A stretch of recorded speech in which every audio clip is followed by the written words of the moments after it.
Nagsimula ang kwento sa isang tahimik na suburban life sa Buffalo, New York kung saan ay madaling nakumbinsi ng isang salesman na si Dan ang isang customer na bumili ng magarang kotse. Kontento siya sa kanyang buhay kasama ang kanyang asawa at mga anak. Sabik siyang umuwi sa kanilang bahay dahil anniversary nila ng kanyang asawa na si Jessica. Nag-alala si Dan sa anak niyang si Nina dahil gusto nitong mag-shift ng kurso at mag-aral sa Iowa upang makasama ang boyfriend niya. Ang panganay na si Kyle ay streamer at adik sa Valorant na hinahayaan na lang ng ama upang mabawasan ang pasaway sa bahay nila. Samantalang si Max naman ay ang cool toddler na laging nakatawa. Di nagsasawa si Dan sa pagpapaypo sa mga anak kahit pa na di sila sumusunod. Sa isang eksena, si Kyle ay lihim na binabayaran ng kapitbahay upang makapaglaro ng Valorant sa garahe. Ipinagdiwang ni Dan at Jessica ang anniversary sa isang karnabal na lagi nilang ginagawa kada taon. Ngunit nagsasawa na si Jessica sa ganoong setup at mas gusto niyang mag-explore naman sa ibang lugar na hindi pa nila napupuntahan simula nang ikasal sila. Matapos ang masayang roller coaster ride, nangako si Dan na minsan ay mamamasyal sila malayong lugar. Sa isang tagpo ng kanilang paglalambingan, isang lalaki ang kinuhanan sila ng picture ng walang pahintulot. Pinakiusapan ni Dan ang lalaki na burahin ang larawan nila ngunit nang asar pa ito at naghahamon ng away. Umiral ang pasensya ni Dan hanggang sa ibuhos ng buli ang iniinom niya sa ulo ni Dan. Di pa ito nakontento at inisulto pa siya sa harap ng asawa niya. Sa kabila ng paghahamon at kawalang respeto, nagawa pa rin ni Dan na pigilan ang sarili at lumayo sa grupo ng kalalakihan dahil ayaw niya ng karahasan. Sinabi ni Jessica na tama lang ang ginawa niyang pag-iwas sa loob-loob niya ay may kaduwagan ang asawa niya. Sa bahay ay hindi niya makalimutan ang ginawa ng mga lalaki. Gusto man niyang lumaban ay hindi niya magawa dahil pinoproteksyonan niya ang pamilya. Binuhos ni Jessica ang galit sa pag-ensayo sa Yewil kung saan ay aksidente niyang nasuntok ang kapartner sa pagpapractice. Dahil doon ay nagkaroon siya ng bagong kaibigan sa katauhan ni Gwen na isang travel agent. Ibinahagi ni Jessica ang kanyang saloobin na hindi sila nakakagala ng asawa niya sa malalayong lugar bilang pamilya. Hindi niya gusto ang ginagawa ng asawa na kontento na sa buhay nila sa Buffalo. Sumunod na araw, habang namimili si Dan sa grocery habang karga si Max, may nakasalubong siyang estranghero na may kahina-hinalang galaw. Naging maingat siya sa pagkilos. Ilang saglit pa ay inatake siya ng lalaki.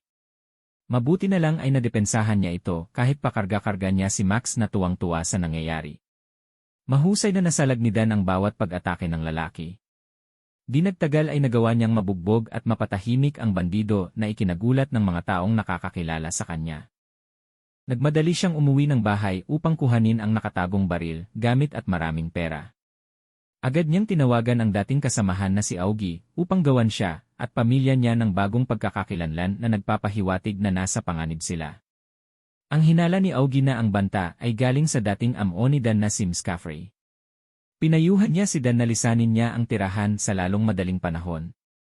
Unti-unting ibinunyag na si Dan ay dating government assassin, isang elite operative na kilala sa ilalim ng codename na The Ghost.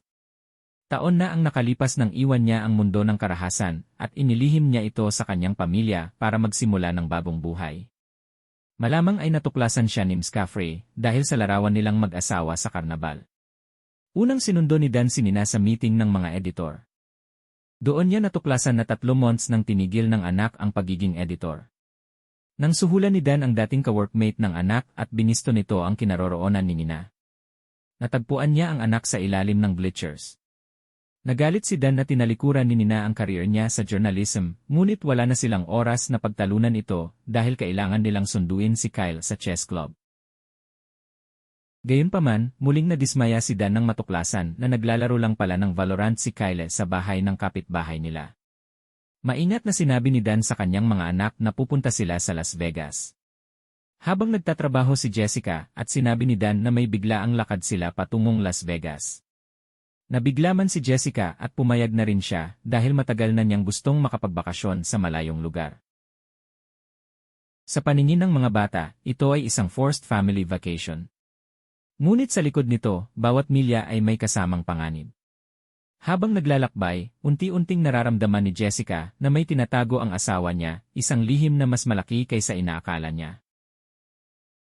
Sa kalagitnaan ng biyahe, wala nang choice si Dan kundi sabihin ang totoo.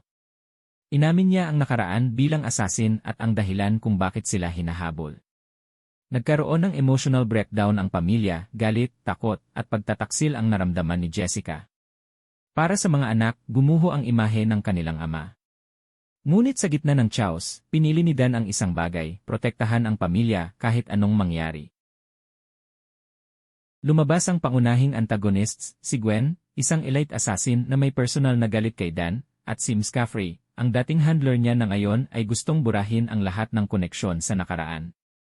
Habang papalapit sila sa Las Vegas, mas tumitindi ang habulan, car chases, ambushes, at traps. Dito nagsimulang matuto ang pamilya kung paano mag-survive, mula sa simpleng pagtatago hanggang sa pakikipagtulungan sa mga plano ni Dan.